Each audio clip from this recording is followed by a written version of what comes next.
a Wednesday night, and looks like everybody's pretty familiar. But if you are new to this mat work, you go to the React button, and there's a part where you raise your hand and you can introduce yourself or ask a question. But yeah, I've been rather busy and rather feral today. James, your show today was really illuminating in regards to perfection and art. So I've been kind of going over that and applying my own work, my own play. And I think I have a pretty good balance. I do. Um, I'm not necessarily out for perfection, but I'm out for expansion. How about that? So applying it to your own work and purpose is it's really just it's a tunnel, right? We don't really know where we're going some of the time, and I think that's part of the process where we have faith. Mm. I remember when that came into my field, I always rolled my eyes a lot when people talked of faith and spoke of that, and I'm just like, oh yeah, whatever, what a load of garbage. And it was interesting how kind of visceral it was, kind of like Jubilee, James. I'm just like, man, but I really leaned into faith when I leaned into myself. And then I found out it was a superpower all along. I don't know if any of you guys had that experience with faith, but it's really just a beautiful thing as you're rowing through the hardest, most turbulent waters. You know that you have your ancestors as in it as you are. You know what I mean? Hey, Mhm. Brad, your hand is up. Hi, good to see you. Go right ahead. Hey, good to see you. Can you hear me? Yeah, good to see you guys too. It's kind of like that you brought that up, Renee. That I had a, I went through years where I rolled my eyes at faith, God, all this kind of thing, and I think that's probably not out of the way for a lot of us. If you've gone through sort of those phases of, trying out atheism and things like just having your beliefs challenged. So when you're talking about expansion, right? I think my love for expansion and what you're talking about there, that kind of brought me back around to where here I am now, and like you say, now I don't have a problem talking about faith at all. And actually, it's like, yeah, I've got faith now. But it is funny, like you say, that it's so easy to sort of pejoritize in other people when you don't. And also, can I say this? I've seen people walk around talking about how much faith they have, but I can also see energetically that they don't. You know what I mean? And that kind of also makes you roll your eyes a little bit at it because you can see the difference in the two. Mm. But I will diverge from there and just go to the topic you were talking about today, James, because I thought it was great too, and I I think it's very interesting to me how I think that when we go into a flow state, right? Like I think some people naturally find themselves there and maybe don't think if they're going into a creative endeavor because I really do think it's in very many different aspects. But I also think you mentioned in there the fact that a lot of times people who want to see themselves as artists, I don't think actually are participating in the flow state. And I'll give you an example. A friend I had growing up, and we were both creative types. But what struck me was I didn't identify or I never felt this really thing about calling myself an artist. So to me, it's like I play music, and I think a lot of y'all know that. So to me, it's like I can call myself a musician because I actively play music. Um, but like to think of myself as an artist is somewhat not relevant to me. It's just I enjoy the flow state because I know what that is. But I had this friend who got so obsessed with being an artist. He wanted to be seen as an artist. And he had talent too. He could paint, man. Let me tell you. So for example, over the years, he would paint things. And I actually asked to buy some of his paintings. And he made a comment at one point, said, no, I'm not going to sell them. I think I might bury them. And it all came from this mentality, this idea of what he thought art should be or what an artist should be. And it was less about his authentic creative expression and more about impressing the world with his greatness. And that's really the kind of thing I think you were touching on today about the fact that I think when we're just being authentic with ourselves in a flow state, we naturally are just expressing our art. It's something like Renee, something as simple as when you do your hoops and you do that kind of stuff, like that's art in motion in life. You know what I'm saying? but it's not about how it's perceived by others. And I really think that what you were talking about today about holding that loosely in terms of our creative expression, I really do think that I think it's easy to overthink it. So early on in my life, because I got into music and that's kind of my venue in, yeah, I did want to be a rock star. I was trying to let me do so. I sat down in that creative space. Now, I will say initially, what turned me onto it was the experience of flow state, right? But once you have sort of feedback from that, it's like it's easy to say, oh, well, let me do this. So I would engage in trying to write music to impress or to do something specific. And over the years, like that was never that fulfilling. And I kind of stopped playing music in that way. And and I'll wrap it up by saying what I'm glad as I have that tool for expression, but now when I pick it up and do it, it's coming, it's because flow state hit me and something wants to come out. And it's like, and then that, so I'm glad I have that tool. I'm glad I have that language. But as you were talking about today, to set up a regimented thing, say, oh, I'm going to write a song today, that doesn't really work for me, or that doesn't turn me on, or I'm not that doesn't make me want to pick up the guitar is what I'm saying. But that's all I got now. Well, almost all art is measured by the ability to reproduce the exact same style at any point in time. And I swear this is true. It you're considered talented if you can produce something. Like think about Disney, the people that draw Disney. You you're going to be drawing a Little Mermaid 50,000 times in 50,000 different poses, and the Little Mermaid's always going to have these characteristics and look exactly like this. This is very anti-art. This is repetition practiced under craft. And I got no beef with this. I think that being a craftsman is a way of finding a way of establishing a currency with the world based on your calligraphy. And if you can get paid to be calligraphist, I fucking say go for it. So it's like, I think a chef is the exact same way. You are not a good chef until you can produce that Thursday night at 11:15. That's what makes you the good chef. And that separates most everyone from everyone. And I just want to I hope that this is a correction, Brad, although it may not be what in your realm anymore, but I think I think it's quite natural for you to still want to be a rock star. This is exactly a beautiful thing to work to play your calligraphy at every day is your I want to be I want to be a writer that ends up buying a piece of shit Porsche 911. And this was like when I was in high school, I saw The Big Chill and I was like, oh my God, I'm going to write a book and drive that car. It's like that to me was like it really wasn't about the car. It was about the leverage. It was about, you mean you can fucking put words like that's a kind of production art.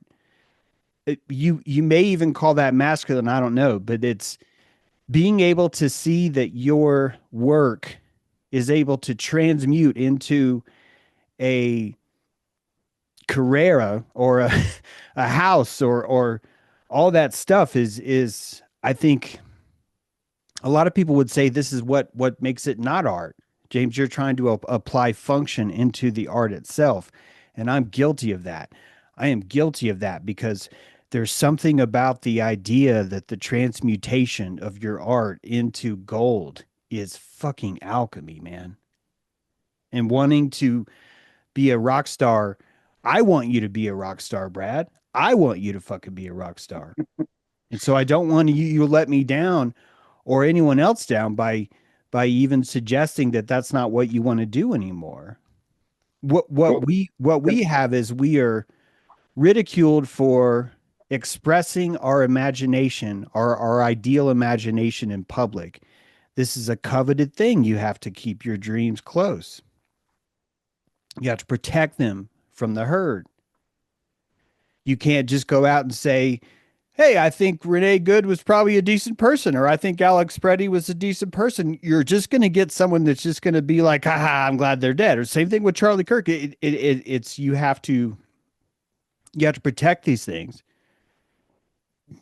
But I think the idea of never losing your imagination about it.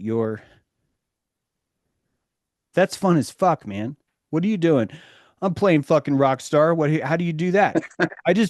I'm gonna fucking work on my scales in the morning now before breakfast, or I'm gonna do this, or and while I'm doing that, I'm conjuring, and that's fun as fuck. What else are you gonna do? I'm gonna sit there and critique people on social media about how stupid they are. Yeah, okay, you could do that too. Which do you want to do? You know, and where is your flow state? Because there's a lot of flow state in kicking back and just critiquing people. There's a lot of flow state there. It's weird. It's like one of the first things someone learned how to do. I'm sorry, but let me just say this. If you saw History of the World, funny as fuck, the invention of the critic. There's a caveman, he's drawing a primitive drawing of a cave, and then this other caveman comes up and looks at it and pisses on him. It's like the invention of fire was followed by the invention of the critic. It's there's flow state there because you're being fed something, and someone's delicacy, their entire imagination is, you get to predate that. You get to say that's stupid. You get to eat that, you know? So protect these things, but also, man, if we're not imagining, if we're not dreaming these things, it's where's all that? There's so much potential for that plasma. You should be dreaming 24/7. You are anyway.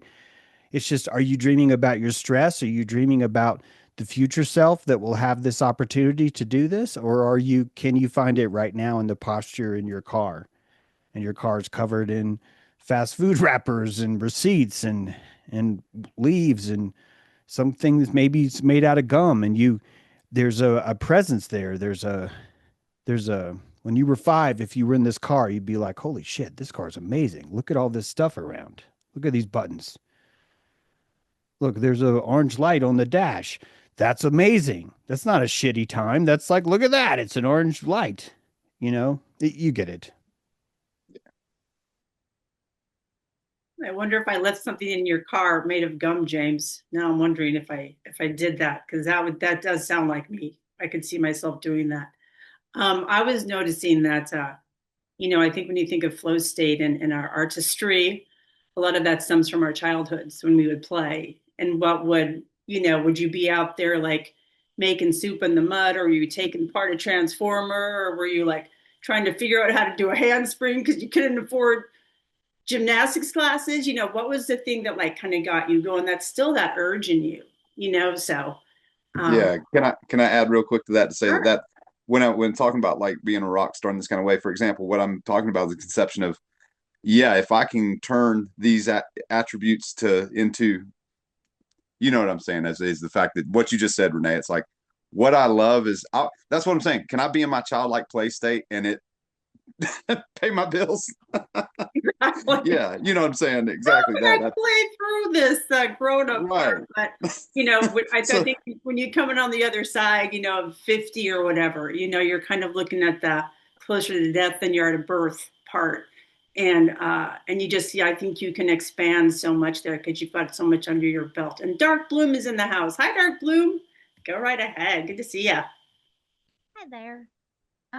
I was just going to say, based on what James was talking about today, he starts with saying, I want to be seen, but I hear the paradox of equally, I don't want to be seen because then people talk about my hair and my looks. And he made this joke that women are more polite, and that may or may not be true, but I think we tend to see the soul and the essence. But regardless, once you're seen, and for me, and I'm not sure if any of the other ladies or gentlemen here identify with this, but once you're seen, it's like, oh no, now there are sharks in the water. And as soon as I wrote that down, as I was listening to him, I was like, but you forgot, dear lady, that you're an orca. So we stand here in this weird middle place where we don't want to be seen, but without being observed, our wave function cannot collapse into the particle that we need to insert here that genius as God particles. So it was interesting to listen to it and hear the paradox and feel it within me and probably recognize that pretty much all of us have it here. We have this genius, but for it to be seen means different things. And given history, what we've all kind of been through collectively, epigenetically, all of these different things, that it makes it complicated. But within that struggle, I think that's our art. Oh, well said. Yeah, I definitely feel that it's with the restriction that we find the key to forge another Yeah, path towards the vitriol. station that you might even know you're going to. You Yeah, know, that's the flow of it, right? Right. vitriol's kind of it really is the only thing that makes the beauty come out because Mhm. I swear to fuck, if I would have financially been okay after my divorce, no one would have ever seen me ever again, ever, like ever. And I have a trillion hobbies. I have a trillion plus a trillion. I cannot fathom how many fucking things I can do to play every day, all day. Like it is endless how much fun I can have by myself. And having the trauma that I've had, meeting narcissism the way that I did, and am still like wrapped in that. I don't talk about it a lot, but it gave me all the tools that I needed to never want to be around people again. And it wounded me in such a critical way that I had no choice. And I've noticed this balance before. And noticing that vulnerability is what made me start to compassionate rich people. I talk about this all the time, but you go into a rich person's house and all the carpet is like perfect. All the molding is there, all the trims there, all the paint is satin, but not on the walls. That's fucking matte. And everything is like there's no Elon Musk would just get hair plugs. He would just get hair plugs. And then after that, he would just do this. And then he would just do that. And then I would get tooth caps. And then uh, I would start to tan cream. I would need to work out. I'd try and look like RFK. And I'd cold plunge wearing jeans. And the entire time I'd be begging for you guys to fucking like me, to validate me.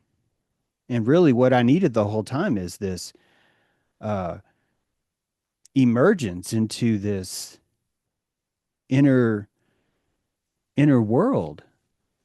The paralyzing of my face is something I went through alone. I didn't see anyone during that. I had the ability. I was rich enough financially that I could go an entire year and a half and not see anyone. I was writing code. No one saw me. It was fucking brilliant. It was fucking brilliant. And you could afford to do all those things. And then my artist started to emerge because I didn't know how I was going to survive. I just didn't know. I couldn't fathom going to work. I got hired in a software company in Charlotte was going to hire me to build them a digital mini mall. It was probably the greatest software job you could have wanted at the time. And I told him like the day before I was supposed to go down there. I just I'm just gonna hate my life if I'm just gonna you're gonna hate me because I'm gonna resent the fuck out of you if I show up there tomorrow. I I don't and I don't even know what I'm gonna do. And the guy was livid. I think he was mad especially because it wasn't that I had another job lined up. I had nothing, man. And I was just like I honestly was like I thought I was being nice by telling him all this, you know what I mean? Like I thought I was just like, look, I just think it would really fuck you over. And I know you probably want me to come and then in 2 or 3 days I'll acclimate because that's how slow brain works and you rationalize and then you mind control and yeah, and then we'll have some peach walls and shit, and you'll feed me once, and then it'll be impossible for me to escape, and then I'll just hate you. I'll just fucking hate you, and I won't know why, you know. And then I started writing. I need to stop because there's other hands up, but it's like I started writing, and I started making dragons. I wasn't writing. I started making dragons, and I wasn't that. I was made one dragon. And then it was just like, why is there another dragon? Why does someone want another dragon? And that happened 6 times. And it was just like, why is it a year later and I still haven't gotten any work? Like, no one will hire me to write code anymore because of my behavioral shift. I changed. My clients didn't like me anymore because I was freaky, man. I was much more opinionated, much more short fused. I don't recall ever being mad, but I was much more less capable of catering to the niceties of things. I don't think it was ever in a rude way. It was just it sort of brought out a different emotional kind of autism where and people were just they just couldn't fucking hang. It was already tricky enough. And so the you end up this is what makes you a fucking orca, Darkbloom. It's not that I can do all this without any kind of it's what makes me the orca is fuck, what am I going to do? You know what I mean? Like that's what makes it because I'm the one that I turned myself in the orca because I was just like, sorry, I don't want to build your virtual mini mall. And thank God I didn't. I mean, that would have fucking sucked. I'm telling you, it would have sucked so fucking bad. I would have been like, "Hey, I made a street sign that advertises a new product." Oh, it would have. I would have fucking hated it. And I would have dreamed.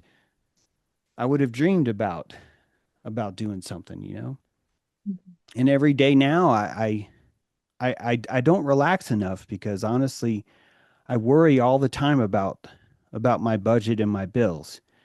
If I have like a certain amount, it's a very different feeling, but I don't have that, and I want to just I want to still find flow state. I still Mhm. want to I still want to find that. And my content's going to have to change. Everything's going to have to change except for who I am.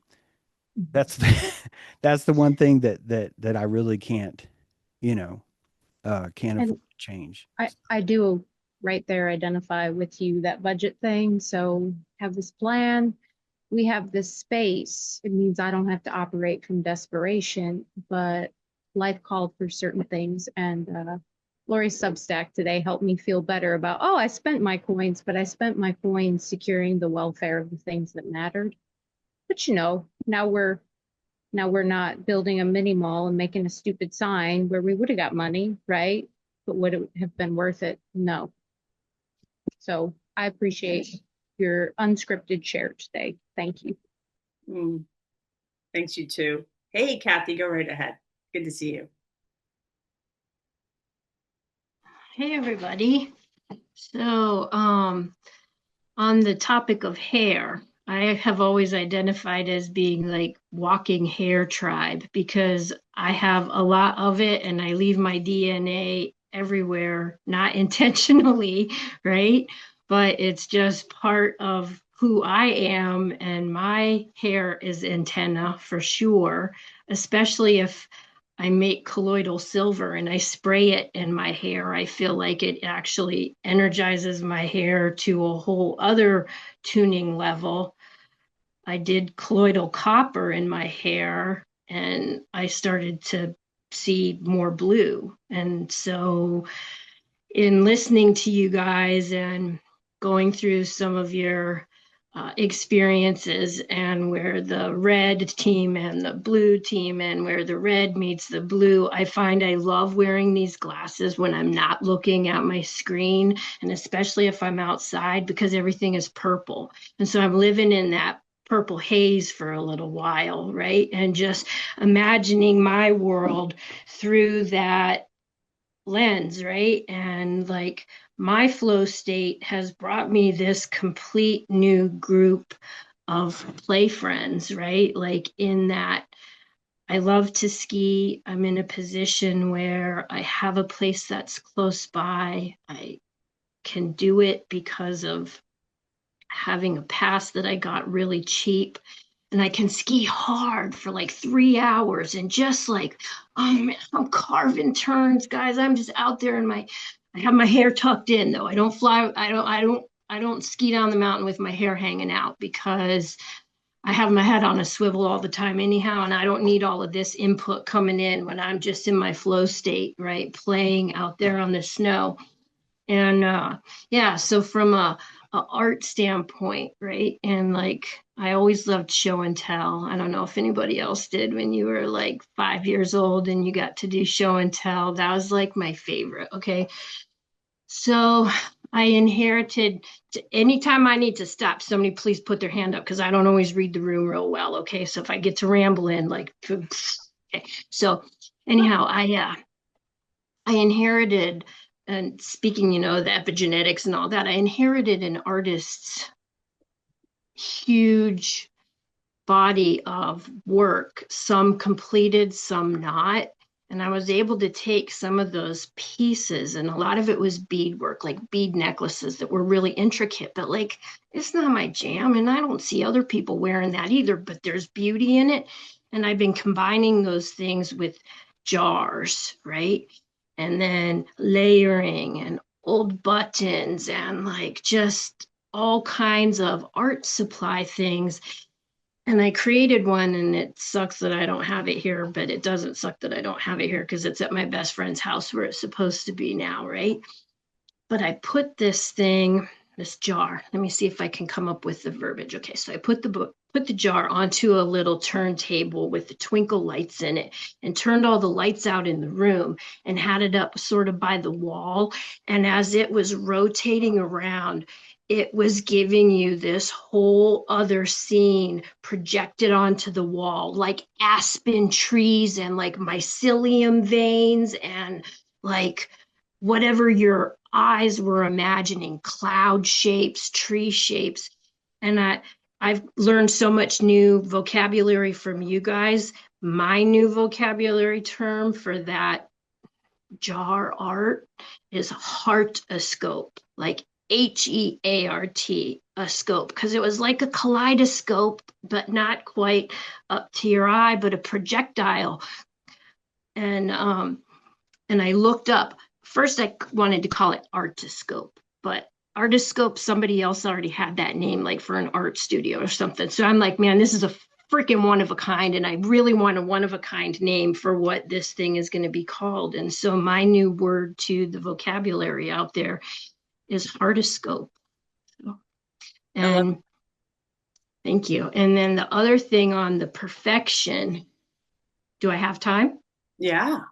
Okay. Going. I love that idea about the heartoscope. I want to make one. Okay. So this one, I'm pulling the lights out of it because I don't want the lights to act crazy. Okay. Y'all can see that, right? Okay, so this said ball, BALL, perfect, and then mason. And I didn't highlight the mason, but I put letters there. Y'all are perfect as you are. And that was the first jar that I made before the whole perfection thing came up today. And like, yeah, so here's some of the idea of some of the like cool things I inherited. Like these are all kinds of old cool buttons. And so I'm making bead mosaics. I'm like, just like, I'm sauce up here. I got so much. I've got an old mirror that I got over there that's got a turtle that's coming together on it. Like I'm just so activated right now by everything that's going on. So please keep doing your art. Just keep doing your art, right? Because I think the activation that one of us gets, the rest of us get it. So thank you for the time. And yeah, I'll put my microphone off. Oh gosh, fantastic share. I feel activated and thinking that you carving up on that mountain in the snow, you're just like, let's go. Like I feel you. It's a very horse. You are not just galloping. You are just like Tay, you got some wings, girl. This is great, Kathy. I love it.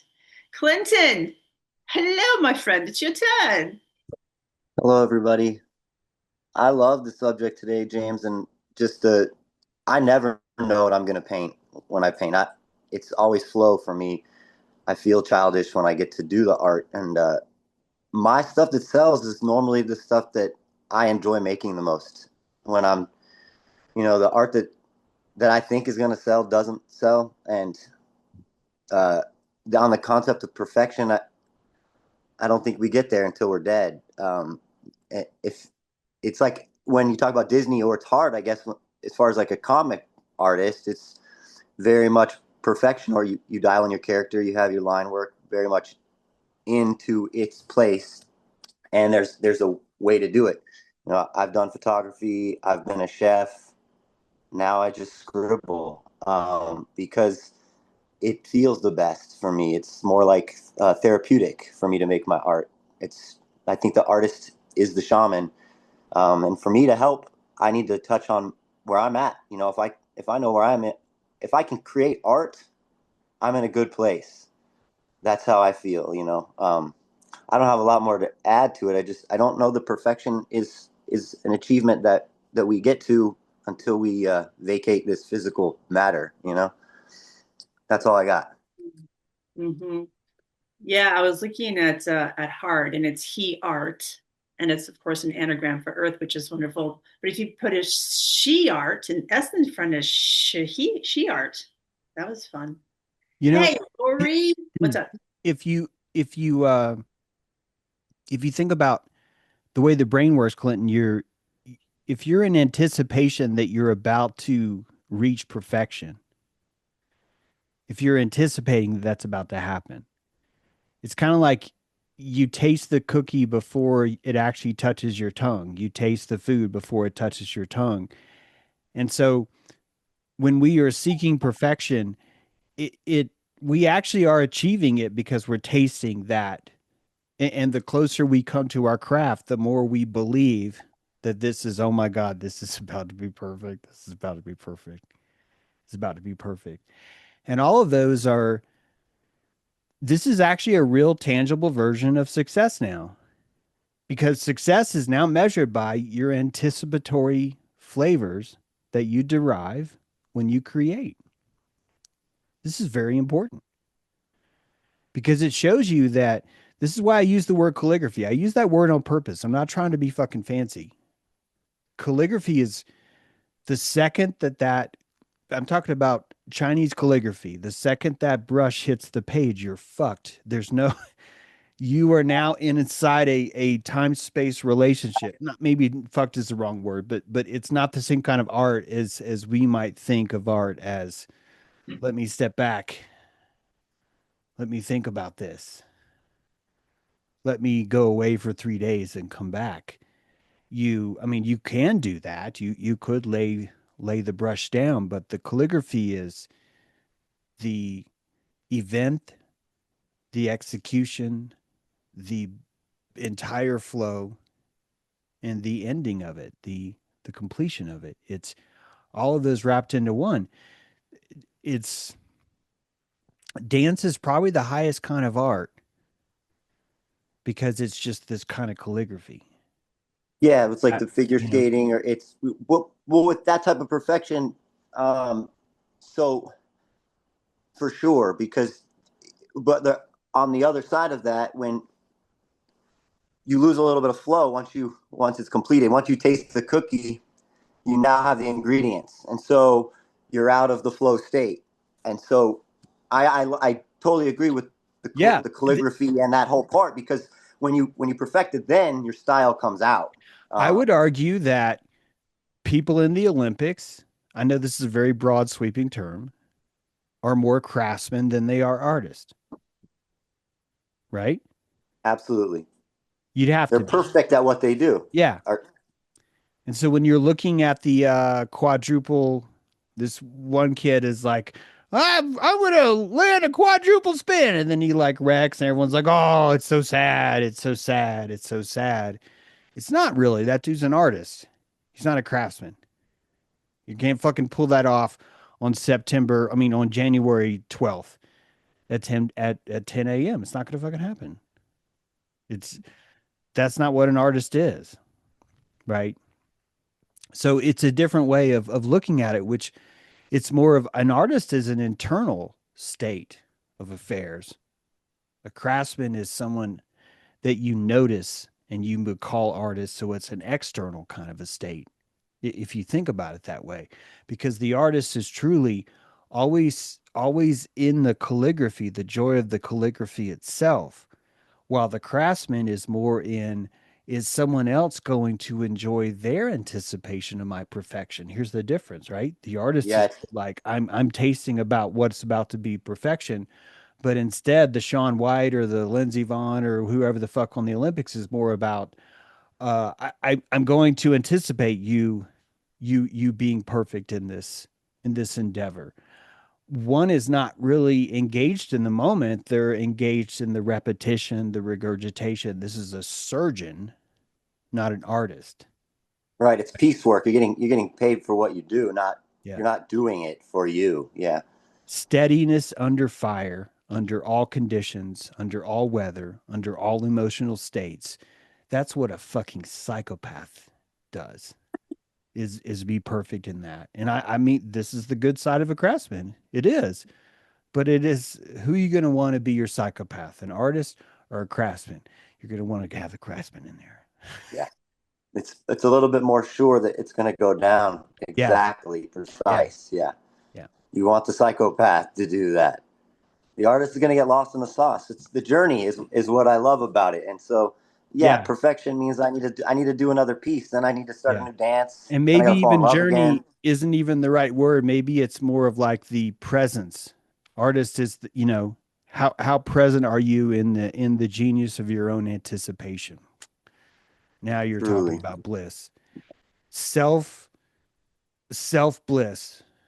Like the artist has all power in that sense because the anticipation is purely driven from the self in that way. It's a different kind of magic altogether. So Yeah, and the monetary situation, I think we're all Americans, I think, in this call right now today. So it's going to be hard with the amount of money people are able to make and the amount of the fun that we can have. I mean, obviously, I got lucky. My grandpa bought a house. I pay property tax now. I live in a garage behind an 81-year-old lunatic, and I I find my bliss in the most frugal ways possible, and making art is one of them. I Mm, love you guys.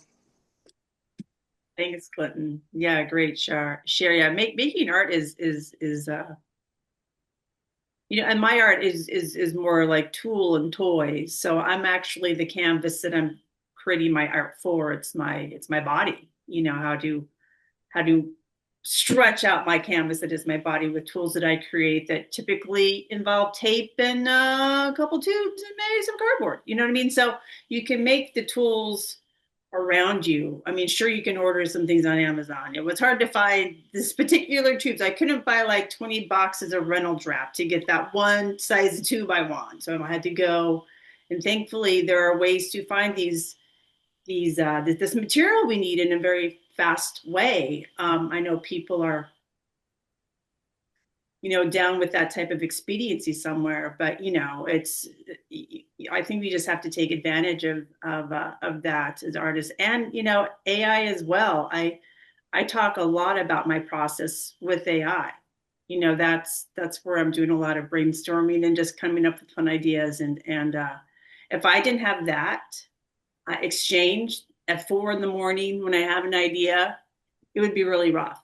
It would be really rough. So I'm just down with all this GAIS stuff. Go ahead, Lori. Good to see you. Your birthday's coming up. My birthday. Um, I love the topic today, James. It was really good. And I got, it was like really understanding the process of creating. And it almost gave me permission. I just create everywhere. So I dance, create, I live, create, I dress, create. I'm just like create, but I don't always have like the end isn't as important as the process. So I realized that was all flow state, and I'm like, oh, you're in flow state all the time, but you like, it's like I don't always see what I am. It's like sometimes I have to hear the other person say it. And I'm like, oh, but I'm going to do a show and tell today because the thing about my work is I understood that it couldn't be production. And that's what you were talking about, craftsman, is like this production. And I got to this place where I was like the famous hat maker, and everybody wanted me to make these hats. And then I was just like, I got into this production and I was so miserable because I had to make certain kinds of hats. And then that people were telling me what kind, and I was just like, but I want to make one of a kind things. But when you make one of a kind things, there is no way that the thing always comes through the way it's just not production. And so then it takes a different types of flow. You go into one type of flow and then it stops, and then you have to put it aside, and then maybe some other piece of item comes in. And it's like sometimes when the studio is super messy is when I'm actually like, I was really relating to Kathy's share. It's like, oh my God, I've got this thing, and that went to this. And it's like that's when my magic happens. So I'm gonna do a show and tell. I make dolls and puppets and art clothing, and so whatever my muse is, you might see me in like jackets, or I'm out there creating and flowing with whatever it is. But this is the Turtle Island mermaid. So I don't usually paint on the fabric. I usually like dress them, but I have this thing. It's a works in progress right now. So she has like a turtle breastplate because the turtle disintegrated when I tried to clean the shell. This poor little turtle showed up on my land, and I just wanted to honor it. So I have 5 of these. So there'll be a series of all of these shells go on these little mer turtles. And but I've never made that before. I All my work always looks like my work because the sculpture and the clay and the stuff I use, but I like to not have a set thing. Like I always make it this and I'll make it that and then I'll use this, and right now I'm coming up with this kind of, and I like things that have multiple purposes. Like my snake is a piece of art, but you can wear it. So you can wear it as a crown, or you can wear it as a bracelet, and I wear it as a necklace, and I have, lots of different snakes. So I love like making things that like I always have to tell people how to use it. That's the old I don't understand why they don't know how to make it different. Like my hats, I was like, they're sculptural. You can put them on a wall, or you can wear them, or you can. So there's always like multiple functions of everything I'm usually making. And I don't know, my brain has always been like that. I'm like, I find it unusual that I think that people are like me. So that's the one of the harder things, dealing with it. And I liked what Clinton said. Art is my medicine. I think it's just like I'm a walking, whatever it is. I just everything I do. I mean, if you just looked at anything here, is like all stuff I've made, and it's like, it's just you come in and you get the uniqueness of not a production. It's just like, what do I feel like making today? Do I want to sew? Do I want to sculpt? Do I want to paint? Do I want to do watercolor? I'm like, all that stuff I related on your live today because I am really grateful. I live in a very reasonable place to live. I own my house. I don't owe any money. So I get to do whatever I want to do. I don't have to sell anything. And a lot of times I don't want to sell it.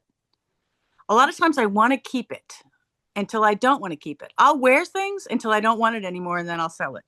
That's how I like to do my work. I don't want to make it for anyone else. I don't even want to take a commission. I don't want someone to tell me what they want, what color they want. No, if you like it, that's it. And if they want to make me do it, I won't do it. And I wrote about that, like time coins. I really love that I can do what I want with my time. And sometimes I do absolutely nothing. Like nothing is the best thing ever. Just try nothing. Do nothing. I'm so productive doing nothing. So anyhow, that's my share for tonight, and grateful for all y'all artists out there. Thank you, Lori. I want to add one thing on that. Today I had to get my car inspected, and so I had to drive to a place called Avery Tire and wait, and And on the way down, I realized that this was a piece of art that I was creating, and that I don't need to look at this like a tool or a task that I have to do. That my job is I'm going to go get my car inspected, and so I'm going to go in. Before by the time I got there, I realized I was in this mood, and I was like, okay, we're going to walk in. Now we get to be a customer, and I was really having fun with it because I was like, yeah, my name's Jim. I'm here. I'm going to call myself Jim. That'll throw him off. I'm going to be Jim, and I'm going to come in here, and I'm going to talk like this, and I'm going to just be real here, ready, and I'm real polite. I'm going to sit over here, but I'm going to sit on the edge because this man might want to sit next to me, and I'm okay because it's modern times and everything's all right. And what do we got Fox News on? Well, looky there. Looky there. What we got? State of the Union. Yeah, America. And I was having so much fun. All of it. All of it was a creation. Do you understand what I mean? That's the art. The anticipation of the genius of playing this role of getting my car inspected. And I'm like, I bet that guy smells pot in my car. He's probably like, oh God, this car smells a lot like pot. And like all of it, it's just, this is an amazing day.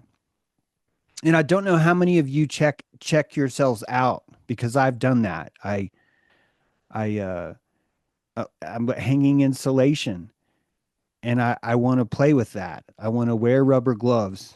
I want to be like I'm cooking meth, man. I don't want it to be like, fuck, I have to get rubber gloves on. I want it to be, no, let's fucking put on some rubber gloves. Let's cook some meth. Let's do this right. It's the playfulness, but you don't need the canvas. You don't need an official thing to make or an official, it's the event. It is the calligraphy of the moment that emerges, and what you choose to do with it. Even if it's something is, I need to go down to Lowe's and buy some insulation. And when I'm there, I'm going to look for something to engage in. And thank God the guy that checked me out, insulation, it's like super fucking expensive, right? So it's like $80. And then the guy's trying to say, well, but there's 12 in here. And I was like, dude, no, it's 84.12. And he's like, well, I don't know about that. And I was like, dude, this would be $1150. This would cost $1150. This would be $1,200 worth of insulation. And he's like, well, I need to go back to the back and check. And I was like, they don't sell these individually. I don't have a shrink wrapped. I didn't shrink wrap all 12 of these bags. And I realized how much fun I was having. I realized that this was part of the art too. And I'm the customer that's like, what are you, fucking insane? Are you I enjoyed that. I enjoyed that. It's, maybe I was even rude. I don't know. I just thought it was so absurd. And I was engaged in that. It doesn't have to be so beautiful all the time. It doesn't have to be so everybody ends up with a cookie. This is how we I'm sorry, I know there's another hand up, but on my, I almost lost it on a guy because the geese are walking across the road. And it's like, God is like sent here to test my psychopathy, because I'm going to kill one of these fuckers. If I stop for a goose and the other stops for the goose and you're waiting for the goose to cross the road, don't be the one dick that decides to drive through the goose. Don't fucking do that. I'm going to want to fucking kill you. And I'm going to want to feel alive. And I'm the guy that's sticking my bird, my fingers out the window. It's like, you fucking piece of shit. It's like 3 minutes. You would have had this. And this is awful behavior. I couldn't do this with my dad in the car. The people in the community that may need me to participate in their economy, they're not going to approve of me doing that. But I want to be the dude that's like flipping off people because you didn't stop for the goose. And yeah, I know the goose can fly, but fuck you. The dude's crossing the road. What's wrong with you just waiting here for 3 minutes, dude? What's wrong with you enjoying the goose crossing the road? Look at how cocky these goose are. They're loving that they can make you stop. Why not enjoy this? Why do you have to fuck this up? That's art too. And I'm just trying to say the mundanity, the scratchiness of the insulation, the being the jerk on the road who's flipping people off, and righteously so. I'm still proud of that. But I know if my dad was in the car, he'd be like, why are you shaming the family so much? Or I'm not going to take my business to you anymore. You can't put carpet in my house because you flipped off some guy because he wouldn't stop for a goose. All of this is art. And we came from a world where maybe you get to make art once a month. And that was just a starter program. You're supposed to be making art the second you get out of bed. Every moment is that. How present do you want to be? How much do you want to invest in this calligraphy, right? No matter how mundane or insane it is, it's all there, and it's just waiting for you to taste it more, you know? That's all I got, but thanks. Thanks, James. Appreciate that. Go ahead, Deb. So perfection reminds in quilting, we always leave a mistake. It's a thing that only God is perfect, and so you always leave a mistake in your quilt. And so it's just a well-known thing, and I just love that so much, because then you don't have to make the thing, whatever it is, perfect, because you're not, because it's about the process anyways. It's not about the end. But what the whole I do calligraphy, and I love it because I can be graceful. I'm disabled. I'm not graceful. I knock shit over. I bump into the wall. Anyway, but with my hands, I can move my sewing machine and the fabric through it in the free motion quilting and come out with a gorgeous pattern without having to draw anything on it, because the movement makes it. And it's the same thing with calligraphy. You have to be able to move your arm freely to make the beauty. Anyway, I just really identify with the whole art thing. I have supplies for everything that I know how to do, and I've tried almost everything except for encaustic. I still need to try encaustic, but I hardly have any room to sleep, so I think I better stop now with the art supplies. The last thing I wanted to say is I really appreciated Lori and the patience that you guys gave me with waiting for me to respond to how much I appreciated her bringing that thing up that just really, it cracked through a whole. I've been a nice person for way too long, for way too many years. I held down anger my whole life because I was brought up to be a lady and all this shit that was in my generation. So when that happened, all this anger I was just like flying apart in energy, because I have a my nervous system is messed up. I have central nervous system sensitization. So things that are not supposed to hurt, and things that used to hurt more. And I just, my body doesn't act right. My nervous system overreacts to everything. So I'm oversensitive to everything, and including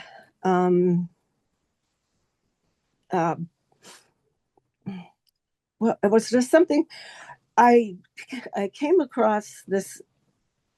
I'm going to go back to that. This article, actually, there's a whole bunch lately that's come out about Ehlers-Danlos, which is the genetic shit I have, and how it's obviously, and I always thought this anyways, but no doctors ever mentioned anything about this. So of course you would be neurodiverse, because your fucking tissue is different. You're made out of different stuff. You have a collagen defect. So of course I've told the brain, I told the doctor one time, as far as you know, my brain is melting. You have no idea what's going on. So yeah, I'm really pissed about the medical thing, but back to thank you so much for breaking that dam and letting all that stuff out. And I'm so tired of being a nice fucking person. So that's all I got. Love you guys. Deb. Hey, Katum, go ahead. Good to see you. You're muted. Katum, you're mute. You're so muted. Okay, I got it. Okay, can you hear me? How does it sound? There you go. You're good. Yeah, I've done that so many Okay. times. Super nice to see all you guys. Thanks for sharing this shit. Listen, I'm like, Lori's doing show and tell. I'm all, fuck this. I'm doing show and tell too. I'm all, and this is because James was talking about, it was so ironic, like the level of synchronicities that I experienced with you guys all the time, especially with James too. You're talking about this morning, stretching a canvas, getting a canvas, and I'm like, I'm in a small town right now, and there are no canvases, and I'm like, my car doesn't work. So I was on the phone with my buddy earlier before the show, being like, next time you go to Flagstaff, like I need a ride, I need to go buy some canvases. I don't know when that's going to happen.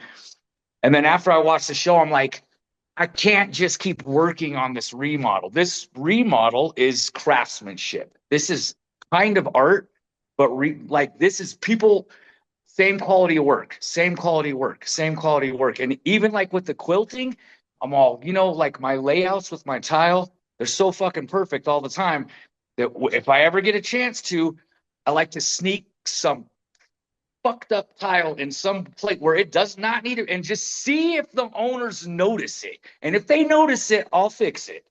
But if they don't notice it, I'm leaving that little trademark. You know what I'm saying? So I'm like, I don't know when I'm going to be able to get a canvas. And I am fiending to make some actual art. And so I'm like, someone gave me this because they just didn't want it. And I'm not sure, and I don't want to be disrespectful, but I think it's Zuni. So it's like an old little, Kachina doll, right? But it's coming apart, his legs off. I got to put this. And so I'm just like, then I found this old school, like, embroidery, and it's like Arizona on it. And I'm like, this is Arizona, India. So I'm like, I'm going to take this, and I got a Dremel, and I'm going to reshape this dude's whole face. Like, I'm going to recreate this whole thing. Then I found this little thing sitting over here in this property. It's a letter opener. It's a letter opener shaped like a samurai sword. I'm like, okay, this dude's rattle broke off, so now he's gonna be like a samurai native. Like, I'm gonna upgrade this thing. I'm gonna get a motherboard and peel some of the circuitry off and like put circuitry on them and shit like that. But I'm like, that's what I'm doing. You know what I mean? Because I don't know when I'm gonna be able to make a painting. You know what I mean? And I don't have any intentions of selling this. That's another thing that I think about art. I'm all, you're literally just in it. And for me, perfection is to where I'm painting a picture and I have cleared everything out of my head. I don't even have any human thought or words going in my head anymore. And I'm just so immersed in it. I'm all, that right there to me, that is perfection. When you're in it that deep of the art that everything else is gone. And I find a lot of times when you actually get into the art that much, you get all the words out of your head and you're just making something.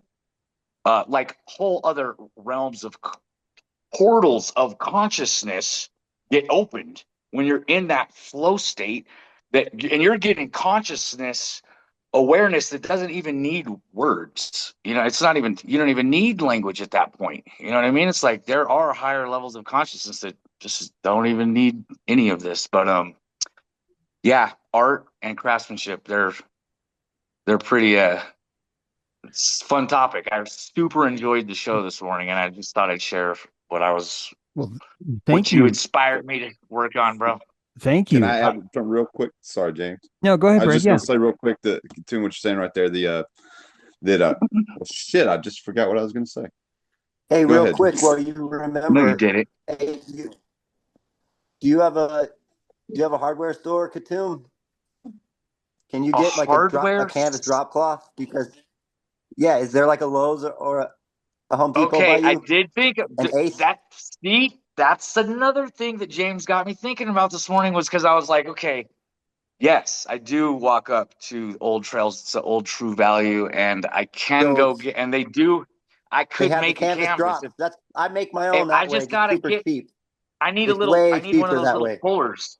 You need a staple I gun in your know. hand. You don't need a puller. You just need time. You Huh? can do it. Some little pliers will You work just need or something.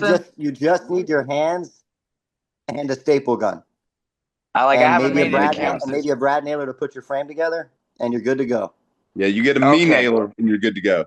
And I then remember what I I'll. was going to buy the I oops remember what I was going paint. to Okay. say I'll real give it. quick though. It's super cheap. I like the I'll give it. I'll give it a fact that try. I like the fact that you found that doll, that statue to work with. That's inspired. That's inspired. I And know. you know that piece of lace, so go with that. Mother guy, I want you to play with the toys that are at your immediate disposal if you can. You know what I mean? Around. Yeah. Just You don't around. need to go to the store and buy products. There's always something Yeah. like. Yeah. What were we making anything with ever before stores existed? Like Yeah. we just took the earth and made stuff, you Yeah. know? This is a stick, man. We could do a lot with this stick. There are many others like it, but this is my stick. Yeah, it's I want you guys to think about this like Orca, because I want you to think about the artist is a state of psychic digestion that you enter into only when you have enough calories. When everything else is fulfilled, you start to notice that, wait a minute, I really want to have a moment that tastes deeper than the rest. And you, it's only a moment because it requires a lot of calories to have such a large appetite for an event, for a moment. And you find furniture, you find a magic Katina doll, you find a magic serendipitous event or a found object or something. And that found object, the serendipity, you're able to tap into and use it as a creative spark. But the creative spark is just starting an appetite, a digestion, an orca form of consciousness inside you that requires you to have a deeper immersive experience. And that immersive experience is the art of creativity itself. Creativity places you into that state, this state of mind. The closest I can say, I'm sorry, this sounds vulgar, is if you think about it as you're sexually turned on, and that if you could survive the entire day being sexually turned on, if you can imagine that, or if you've practiced with Tantra, maybe sometimes, not that I can do it all day, but sometimes there's certain moments it wears you the fuck out. You were tired after creating something. You're tired after playing a gig. You're tired after creating something because you were functioning at a higher digestive appetite. Your conscious appetite. You were splurging compared to your prior diet. You've gone from hyena conscious appetite to orca conscious appetite, and you can only afford it at certain events. And the events that allow you to afford it, frankly, you're using the furniture of the excuse of serendipity. You're spark gapping the serendipity. You're using it as, hey, can you give me a jump, please? Serendipity is driven by and said, sure, but you really need to learn to start your car yourself. And you're like, I know, but this is good now. The other experience is in your car on the way to the store. This is your next canvas. If you can start to eat art during these mundane periods, you will stretch your appetite and you will become a drug addict because of this orca appetite will start to take over, and you will start to make poor decisions that everyone else is going to say that's a poor decision. You are changing the matrix of your life to accommodate this different appetite. I know you know what I'm saying. And you have to consciously realize just how important this pleomorphic change is. If you eat the cake, it makes you smaller. One pill makes you larger, right? I don't know how to get back from this. I have fallen prey to enough creativity in my past to turn me into this new creature, and there's no going back. I will die to return to that state. And that state's a good state. That state's a good state that most average Americans would be happy with. And I'm selfish as fuck because I want more. And that's what it means to be an orca. And I'm only stepping in right now because I want you guys to realize that you're fetishizing the furniture, which is fine, but you actually, all the furniture is everywhere. It's all over. Open your glove box. What's inside of here? It might seem mundane, but it's not. There's symbology, there's mysticism, there's forgotten events, there's everything's there.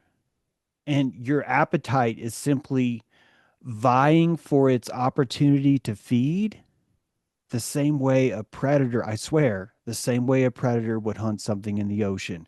You're looking for opportunity to digest at a higher level. And I want you to know that you can feed on all the mundane fishes that exist in your day. You don't have to starve yourself. That you'll start with 1 a week, 2 a week, 1 a day, 2 a day, now 4 a day, now 7 a day.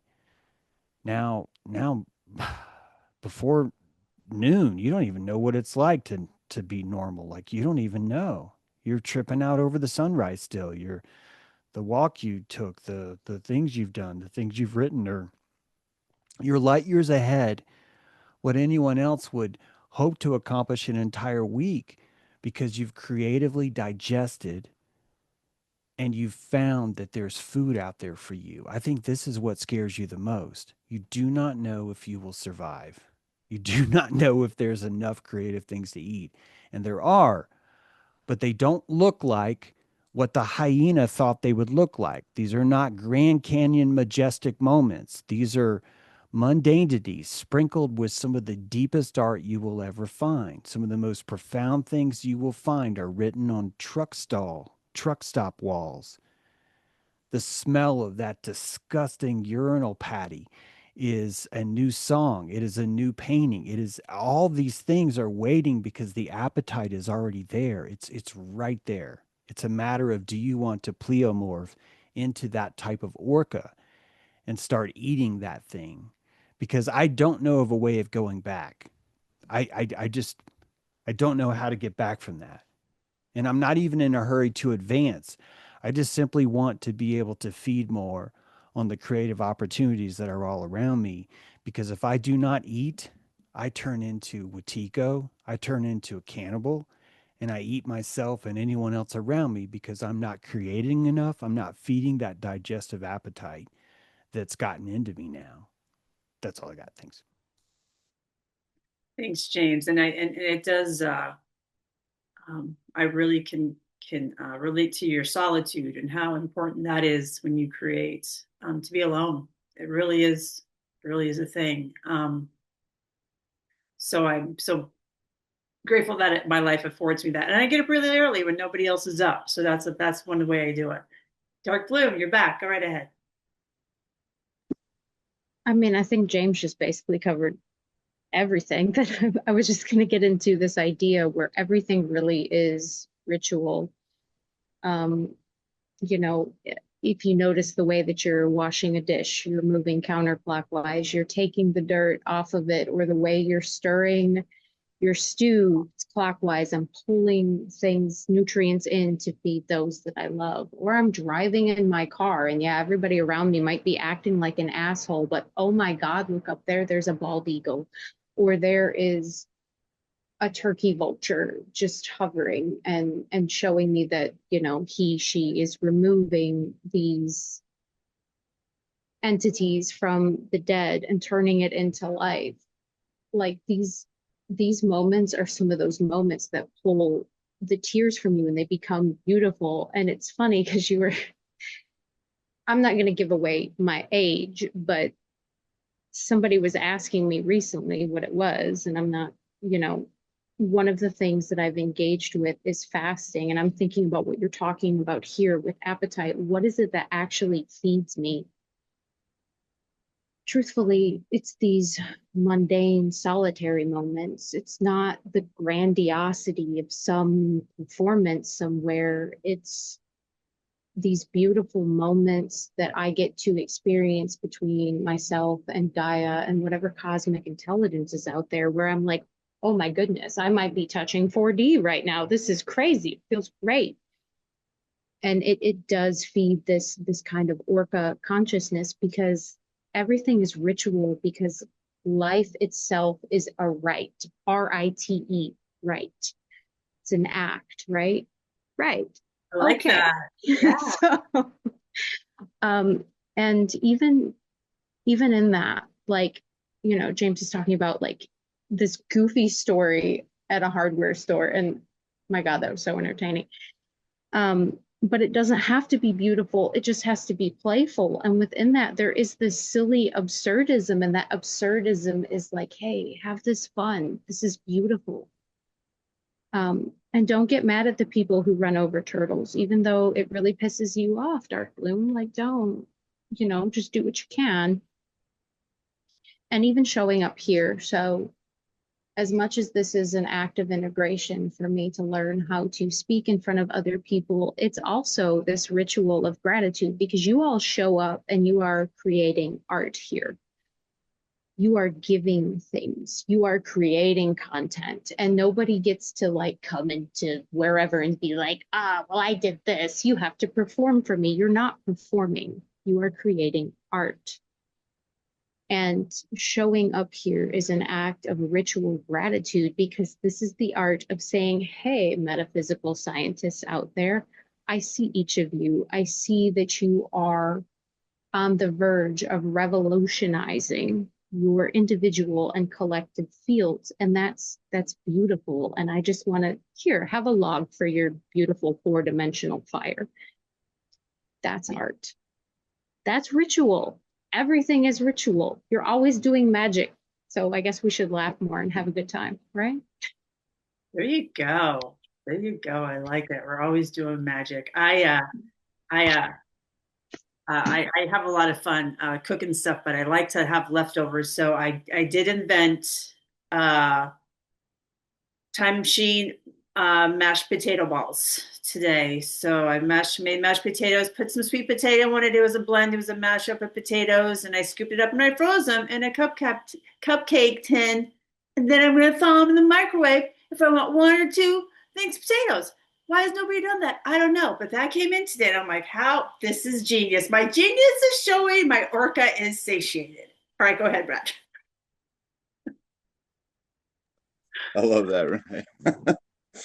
To echo what you're talking on, Dark Bloom, and going back to what you were, I forgot what I was saying there, Katum, but tying all that all together, that the flow state in and of itself, just like that, I think this will make sense to y'all. It's like that is kind of where I feel like I tuned into God, or started taking that more seriously, because even though I was raised in church and, you know, you have that understanding of it, it was really this aspect that tuned me into the universe, and this connection, what we're all talking about, right? That flow state that you kind of can get addicted to, but that's where you feel like this is what you were saying, I think, Katum, that it was like when you get lost in that, you're no longer consciously thinking about it, and it's